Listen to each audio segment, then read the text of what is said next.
bills basically undermine public safety. This is about public safety, it is about crime. And I want all Marylanders to listen to this. The highest priority of this General Assembly should be the safety of Marylanders. Sanctuary legislation like this does just the opposite, placing everybody at risk. Again, this is a public safety and a crime issue. There's no reason whatsoever that any American citizen should be killed, injured, wounded, maimed by a criminal act committed by an illegal, removable alien. Just shouldn't happen. There's no reason for that. I can positively attest to my 12 years of working with ICE and Homeland Security that this cooperation is a necessary layer of protection within public safety and law enforcement to keep all Marylanders safe. And also, effective national security has to involve cooperation with federal agencies. This sanctuary state legislation grossly undermines public safety and places everybody in the public at risk. These policies are dangerous restrictions on law enforcement and corrections. Local public safety and law enforcement and Homeland Security depend on the exchange of information. When we effectively do that, we make the streets safer, we make your community safer.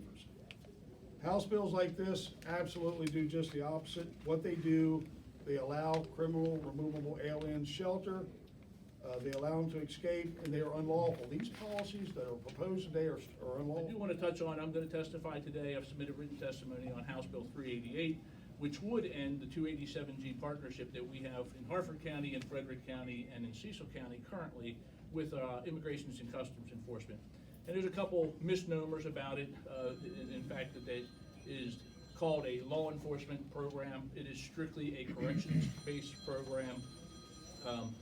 It is done at the jail. The men and women of law enforcement in this state are not out there asking people for their papers or trying to look for people who are illegally in the country. But it is a screening tool for those individuals who have committed acts, crimes against our citizens, violated the laws of our land, and then are found to be in the country illegally. And at that point, properly trained Sheriff's Office deputies who have been trained by ICE or ICE themselves can decide what course of action is appropriate. Angel families are families who have lost a loved one by the hands of an illegal alien. And as you will see, our numbers are increasing rapidly. And many of these aliens were wanted by ICE and let free, cross through the border time and again with no consequences until they steal the lives of American citizens. And even then, many times justice is not obtained for their families. So for all Angel families in Maryland and across our nation whose loved ones would be still with them, but for laws that give sanctuary to criminals.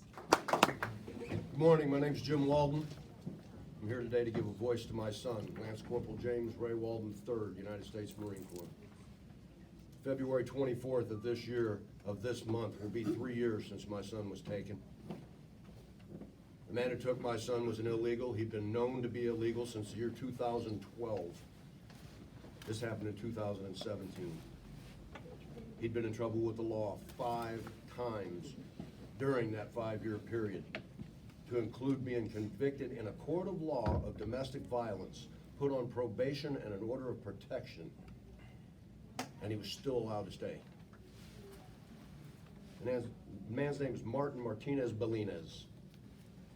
As I said, the 24th of this month marks 3 years. He's to be released from prison this June. 3 years and 3 months for murder. If you want to know the true cost of sanctuary, that's it. This right here. This is the true cost of sanctuary, American lives. We cannot put politics above public safety. It is one of the most important jobs that we are sent to Annapolis to do. We are currently in a crime crisis. If you look at Baltimore City, we have a record number of homicides. Violent crime is escalating. But when you look at the counties represented here behind me, you will see safe counties. We need the state to adopt policies that keep us safe. As the House Republican Caucus, this is one of our priority bills. We have a bill to make Maryland not be a sanctuary state, so we clearly oppose this bill. We are here for the Angel families behind us. Let's not have any more Angel families. We are here for the citizens that live in this state that want to be safe. We are here for the men and women in blue that are here. We thank you from the bottom of our hearts for what you do. We appreciate you, and we are here to stand with you in Annapolis. And we want all the citizens across this state to stand together and reject sanctuary state policies. They will make our state unsafe. Just want to say, this bill's a real threat, so everyone listening in the public knows it's a real threat to pass. Last term, it passed the House, and it died by one vote in the Senate committee. Well, since then, the Senate has dramatically changed in the membership. In fact, it's gone further to the left. So I greatly fear that this will pass. And at the time, when we were debating it, we said that if this went into effect, people would get hurt, people would get killed. It didn't pass statewide, thankfully, but look what happened in the counties where it did go into effect, in Montgomery and Prince George's. Montgomery, over this summer, they had more than a half dozen cases of illegal immigrants who had committed sexual assaults against women.